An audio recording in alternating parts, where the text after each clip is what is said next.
বাঙালি মানেই সকাল অথবা বিকেলে এক কাপ পারফেক্ট চা, হোক না সেটা দুধ চা বা রং চা। আর চা পছন্দ করে না এমন মানুষ হয়তো খুঁজে পাওয়া মুশকিল। চা খাওয়া শেষে চায়ের হাঁড়ির সাথে একরকম যুদ্ধই করি আমরা গৃহিণীরা, এটাকে ঝকঝকে চকচকে করার জন্য। আজ আপনাদের সাথে শেয়ার করব ফেলে দেয়া মাত্র একটি উপকরণে ঘষা মাজা ছাড়াই কিভাবে চায়ের হাঁড়ি ঝকঝকে চকচকে করে নেবেন তার একটি টিপসের ভিডিও। আশা করি সম্পূর্ণ ভিডিওটি দেখলে আপনারা অনেক উপকৃত হবেন।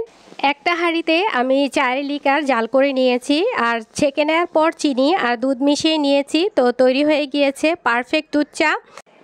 আমের এই ভরপুর মৌসুমে কাঁচা আম তো আমাদের সবার ঘরেই থাকে। তো আমি আজকে টিপসের ভিডিওটির জন্য 2টা আম নিয়েছি। এখানে আমি আমের মুখের অংশটা কেটে বাদ দিয়েছি। এরপর একটা পিলার দিয়ে আমের যে খোসাটা আছে সেটা ছিলে নিচ্ছি। 2টা আম ছিলে নেওয়ার পর আমি আমের খোসা আর আটি 2টা নিয়ে নিয়েছি। এখন আমি আপনাদের সাথে শেয়ার করব যে চায়ের হাঁড়িটা ছিল সেই হাঁড়িতে আমি আমের খোসাগুলো নিয়ে নিচ্ছি। এরপর দিয়ে দিচ্ছি হাঁড়িটা ভর্তি করে পানি। হাঁড়ি ভর্তি করে পানি দেওয়ার পর আমি চুলাটা অন করে দিব, আর চুলাটা অন করে দিয়ে হাই ফ্লেমে আমি বলক আসা পর্যন্ত অপেক্ষা করব। পানিতে বলক আসার পর চুলার তাপটা লোতে করে দিব। লোতে করে দিয়ে আমি 5 মিনিট সময় অপেক্ষা করব। তো 5 মিনিট পর আপনাদের দেখাচ্ছি যে আমের খোসাটা কিন্তু সেদ্ধ হয়ে গিয়েছে। এই পর্যায়ে আমি চুলাটা অফ করে দিব। চায়ের হাঁড়িতে সেদ্ধ করা আমের খোসা আর পানি আমি অন্য একটা হাঁড়িতে নিয়ে নিচ্ছি, আর চায়ের হাঁড়িটা আমি খালি করে নিচ্ছি। খালি করে নেওয়ার পর তারের যে মাজনি আছে সেই মাজনিটা দিয়ে আমি খুবই আলতো হাতে প্রেস করে মেজে নিব। আর এখানে কিন্তু কোনো শক্তি প্রয়োগ করার প্রয়োজন নাই, মানে আপনার কোনো পরিশ্রমই হবে না। জাস্ট আলতো হাতে হালকা গরম থাকা অবস্থায় হাঁড়িটা মাজনি দিয়ে মেজে নিলেই একেবারে ধবধবে চকচকে হয়ে যাবে এই চায়ের হাঁড়িটি। তো যেহেতু হাঁড়িটা একটু গরম আছে সেজন্য আপনাদের কিন্তু অবশ্যই সাবধানতা অবলম্বন করতে হবে। যে কোনো কাপড় অথবা লুসনি দিয়ে হাঁড়িটা ধরে নিতে হবে। তো আমি কিন্তু সেটাই করেছি।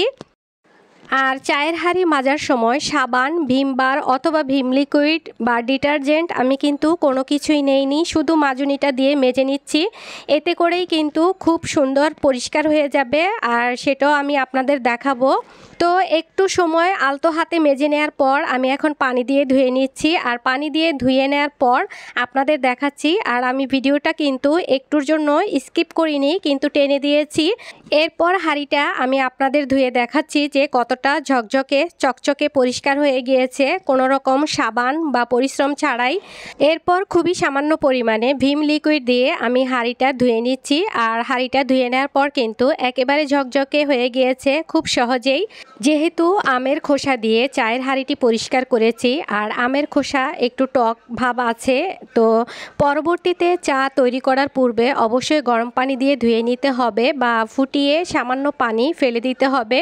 তো আমি কিন্তু সেই কাজটাই করছি, সামান্য পরিমাণে পানি দিয়ে হাঁড়িটা ধুয়ে নিচ্ছি। এতে করে আমি যদি দুধ চা তৈরি করি তো ছানা কেটে যাবে না। ফেলে দেয়া আমের খোসা দিয়ে চায়ের হাঁড়ি পরিষ্কারের এই টিপসের ভিডিওটি যদি আপনাদের কাছে ভালো লাগে আপনারা একটা লাইক দিয়ে ফ্রেন্ডস ও ফ্যামিলির সাথে শেয়ার করে দিতে পারেন।